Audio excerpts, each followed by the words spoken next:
Ashnaz Dugataluk, Ashnaz Gimbatu, Ashnaz Rakataluk, Abuzun Ishikrimpatu. In the Second Age of Middle-earth, long after Morgoth was defeated, peace had returned to the lands. The elves, dwarves, and men lived in relative harmony. But lurking in the shadows was a new evil, one that would soon rise to power: Sauron. Today, we'll uncover how Sauron, once a servant of Morgoth, manipulated the free peoples of Middle-earth and began the creation of the infamous Rings of Power.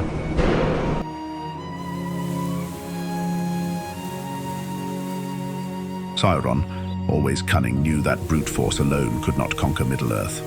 So he disguised himself as Anatar, the Lord of Gifts. Under this fair and friendly appearance, he approached the elves of Eregion, offering them knowledge and help in crafting powerful artifacts. Among them was Celebrimbor, the greatest smith of the elves. Celebrimbor welcomed Anatar, believing him to be a friend. With Anatar's guidance, Celebrimbor and his smiths forged the Rings of Power. These were no ordinary rings. Each one held immense power. 3 were crafted for the elves, 7 for the dwarves, and 9 for the race of men. But there was a dark secret behind their creation, one that Celebrimbor didn't know.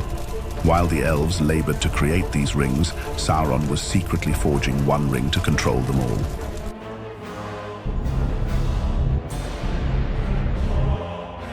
In the fires of Mount Doom, Sauron forged the One Ring. This ring was different. It contained a portion of Sauron's own power, giving him control over the other rings.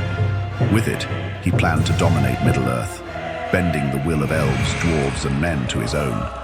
But his ultimate goal was far more sinister.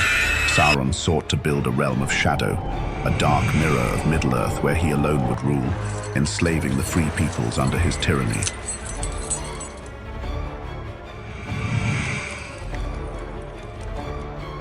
But the elves were not easily fooled. As soon as Sauron put on the One Ring, they sensed his evil and knew they had been betrayed. In a desperate attempt to keep their rings safe, the elves removed their rings and hid them.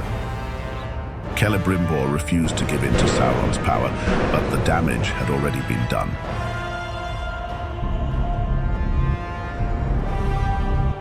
Sauron's ambitions went far beyond mere conquest. With the One Ring, he aimed to establish a shadow realm, a twisted version of Middle-earth, ruled by fear and darkness.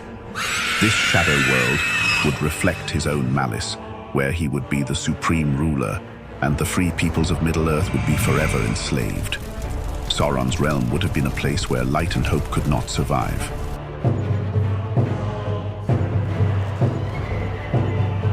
Sauron was enraged by the elves' resistance. Determined to reclaim the rings and extend his dominion over all of Middle-earth, he waged war. Armies of orcs and foul creatures marched across the land, and the Second Age was plunged into darkness. Though Sauron's shadow would fall, it would rise again and again, leaving a legacy of terror for the ages.